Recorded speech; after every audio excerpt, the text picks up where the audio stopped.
Mis padres me reemplazaron con su hijo favorito y aún así esperaban que yo pagara sus cuentas, así que los corté por completo, y luego hice un movimiento que destrozó su mundo. Corte definitivo. Hola, Reddit, tengo 30 años, soy mujer, y por mucho tiempo creí que la familia significaba amor incondicional, hasta que me di cuenta de que mis padres solo me querían por lo que podía hacer por ellos, y en cuanto alguien más, brillante, apareció, me desecharon como una servilleta usada. Creciendo, yo era la responsable, la que sacaba buenas notas, la que consiguió un trabajo de medio tiempo a los 16 para ayudar con las compras, la que se quedaba en casa mientras sus amigas iban a fiestas porque mi mamá necesitaba ayuda con su negocio. Mis padres solo me elogiaban cuando cumplía, pero solo cuando cumplía. En cuanto fallaba, aunque fuera tantito, su afecto desaparecía como niebla bajo el sol. Luego llegó Marcus, mi hermano menor, el supuesto hijo de oro. Tiene 7 años menos que yo, y la verdad es que lo adoraba cuando éramos niños. Yo lo arrullaba para que durmiera mientras mis padres discutían por dinero. Le ayudaba con las tareas de matemáticas, lo consolaba en sus rupturas. Incluso le presté dinero en la universidad. Pero algo cambió cuando cumplió 22 y su startup empezó a tener un poco de éxito. De repente, mis padres actuaban como si fuera el Mesías. Cada llamada telefónica se convertía en Marcus esto, Marcus aquello. Si yo hablaba de mi estrés laboral o de que tenía 2 empleos durante la pandemia, la respuesta era algo como, pues tu hermano está manejando un negocio, tal vez deberías preguntarle cómo le hace. Aún así, seguí siendo leal. Pagué parte de la hipoteca en 2020 cuando tuvieron problemas. Cubría las cuentas del dentista de mi papá cuando se quedó sin seguro. Incluso rescaté a Marcus con $5,000 tras un lanzamiento fallido de su producto, dinero que nunca recuperé. Siempre con la promesa de, te lo vamos a pagar pronto. Spoiler, nunca lo hicieron. El punto de quiebre llegó el año pasado. Mis padres me llamaron diciendo que necesitábamos tener una reunión familiar. Fui pensando que tal vez querían hablar de vender la casa o algo así, pero me tomaron por sorpresa. Me dijeron, ni siquiera me preguntaron, que iban a poner a Marcus como copropietario de la casa familiar. Cabe aclarar, la misma casa por la que yo ayudé a pagar. La misma que prácticamente mantuve toda mi vida. Cuando pregunté por qué, mi papá me miró directo a los ojos y me dijo, porque Marcus va a cuidarnos en la vejez. Tú estás demasiado ocupada con tu carrera. Me quedé helada, con el corazón latiendo a mil. No solo tomaron esa decisión sin consultarme, sino que lo hicieron mientras aún me debían dinero, y mientras yo seguía ayudando con sus cuentas mes a mes. Ni siquiera me dieron las gracias por todos los años de apoyo. Lo único que recibí fue un encogimiento de hombros y un, ¿estás bien, hija? Tú no nos necesitas como Marcus sí nos necesita. Me fui sin decir una sola palabra. Me senté en el coche y lloré como por 20 minutos antes de manejar a casa. Esa noche, abrí mi laptop y escribí una lista de todo lo que estaba pagando por ellos. Servicios, luz, agua, etc. Parte de la hipoteca, una línea telefónica aún a mi nombre, incluso una póliza de seguro compartida. A la mañana siguiente, todo estaba cancelado. Cuando empezaron a llegar los recibos y se dieron cuenta de que el apoyo se había acabado, comenzaron las llamadas. Mi mamá dejó mensaje tras mensaje llorando, diciendo que estaban batallando, preguntando cómo podía ser tan cruel de abandonarlos. Marcus incluso me mandó un mensaje de texto, madura, solo son trámites. Pero por primera vez en años, no me quebré. Les dije, tranquila y firmemente, que hasta que no me pagaran lo que me debían y reconocieran cómo me habían lastimado, yo había terminado. No era un cajero automático. No era su saco de box emocional.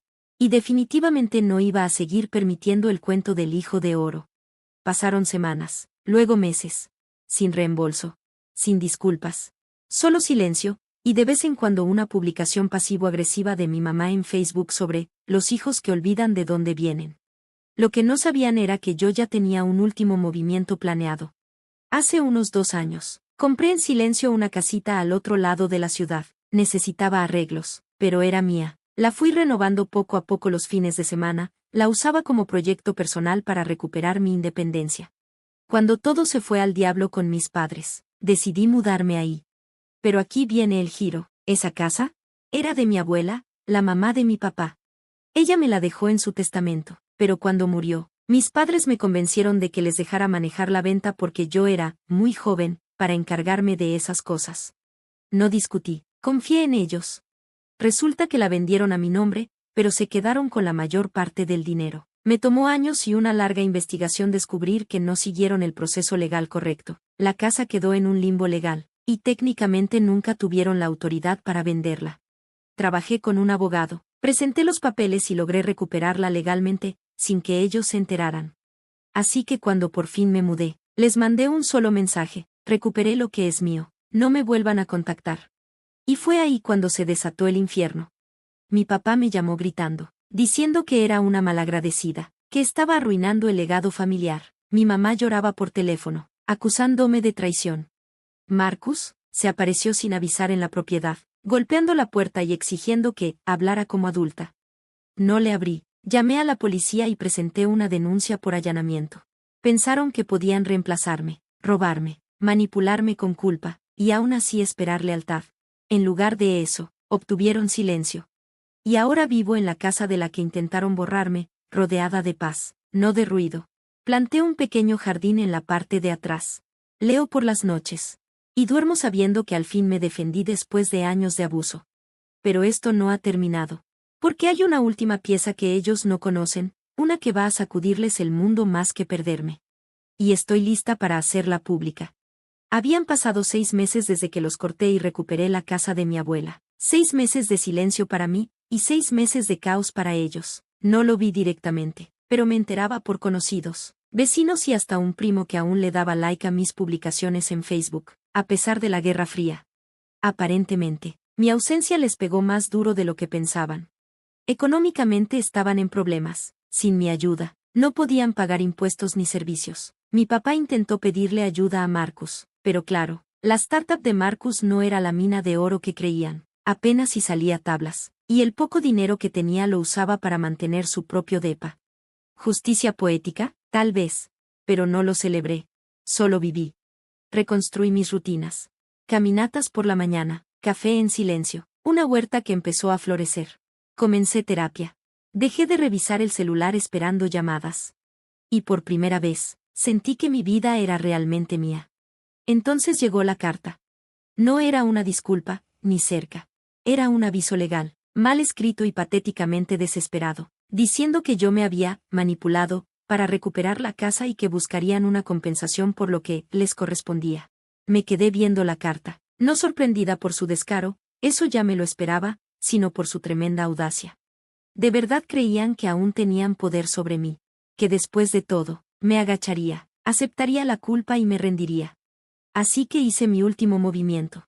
Presenté un informe completo con mi abogado, esta vez, abriendo una investigación sobre cómo manejaron la herencia de mi abuela. Durante la investigación para recuperar la casa, descubrí algo interesante. Mi abuela había dejado una segunda cuenta, un fideicomiso a mi nombre para cuando cumpliera 25 años. No era mucho, pero en ese momento me habría cambiado la vida. Y jamás lo recibí. Mis padres convenientemente olvidaron mencionarlo, y la cuenta fue cerrada 3 meses después de su fallecimiento. Con la ayuda del abogado, accedimos a la documentación original y rastreamos los fondos perdidos. Falsificaron mi firma. Retiraron el dinero. Lo gastaron en remodelar su cocina, el mismo año en que yo trabajaba 2 empleos para sobrevivir. Llevamos el caso a los tribunales. Al principio, no lo tomaron en serio. Pensaron que no seguiría adelante. Pero cuando llegó la citación, todo cambió. Recibí un mensaje de mi mamá: por favor no hagas esto, somos familia. Esa palabra otra vez, familia. La usaban solo cuando necesitaban algo, no cuando me traicionaban, no cuando me robaban, no cuando me borraban para ensalzar al hijo dorado. Rogaron. Luego amenazaron. Después intentaron cambiar la historia, diciendo que yo era codiciosa, egoísta, y que tenía problemas mentales. Pero yo tenía la verdad. Tenía los papeles, las firmas, los números de cuenta y años de pruebas que demostraban cómo me usaron, me vaciaron y me desecharon. El juez falló a mi favor. Ordenó que me devolvieran todo lo del fideicomiso, más los gastos legales. El juez incluso comentó sobre el patrón de explotación al que me habían sometido. Fueron expuestos de forma pública y humillante, no solo por el dinero, sino por años de manipulación emocional. Perdieron su reputación. Perdieron la simpatía de la comunidad. El negocio de Marcus se vio afectado por el escándalo. A nadie le gusta apoyar una empresa ligada a una familia tóxica. ¿Y yo? Salí de esa sala más ligera de lo que me había sentido en una década. El dinero no era lo importante. Era la justicia. El cierre. El saber que me defendía aunque doliera, y que no me dejé callar cuando intentaron gaslitarme. Usé parte del dinero para terminar de renovar la casa. Convertí el cuarto de huéspedes en una mini biblioteca. Adopté un perrito rescatado, se llama Pepper y no se me despega. Incluso empecé a ser voluntaria en un centro juvenil, ayudando a chicos que no tienen el apoyo que yo hubiera querido tener. ¿Mis padres? No he vuelto a hablar con ellos desde el juicio. Siguen viviendo en la casa que ayudé a pagar, pero se está cayendo a pedazos. Lo último que supe fue que intentaron venderla para mudarse a un lugar más pequeño, pero a los compradores no les interesa. En los pueblos, los chismes vuelan. Marcus intentó una vez más, se apareció en mi casa como antes. Pero esta vez, sí le abrí la puerta. Se veía más delgado, cansado, sin esa actitud arrogante. Dijo que solo quería hablar. Lo dejé hablar. Me dijo que no sabía ni la mitad de lo que nuestros padres me hacían, que él nunca quiso ser el favorito, que me extrañaba. Le pregunté si alguna vez intentó detenerlos. Si alguna vez cuestionó por qué yo pagaba todo mientras a él lo trataban como rey. No tuvo respuesta. Le dije que no lo odiaba, pero no confiaba en él. Que dejó que me usaran como arma. Que la confianza no regresa con solo decir, lo siento. Terminamos la charla en silencio. Sin gritos. Sin cierre. Solo dos personas que alguna vez fueron cercanas, ahora separadas por años de traición. No sé si va a cambiar. No me importa. Lo que importa es que yo cambié. Encontré mi voz. Puse límites.